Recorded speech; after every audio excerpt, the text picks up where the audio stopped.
బీజం సంసార వృక్షాన ప్రజ్ఞామాంద్యం విచింతయేత్. అందుకోసము మహర్షులంతా కూడా క్షేమానం సర్వదుఃఖానం ఆపదం కోశముత్తమం, ఈ సమస్త దుఃఖములకు కోశాగారము. ఇప్పుడు ధనాగారం ఉంటుంది కదా, ధనాన్ని పెట్టుతాం కదా. ఒక ధాన్యాగారం అంటే ధాన్యాన్ని పెడతాం కదా. అట్నే దుఃఖమునకు ధనాగారం, ఏ దుఃఖమునకు నిలయం ఏదంటే సోమరితనము అని మహర్షులు చెప్పినారు.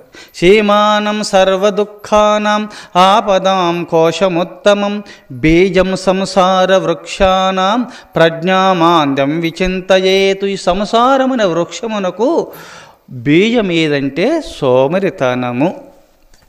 ఈ సోమరితనాన్ని మీరు అంకురమును యోగాగ్ని వల్ల, ధ్యానాగ్ని వల్ల దాన్ని ఇంకా పుట్టకుండా దాని అంకురాన్ని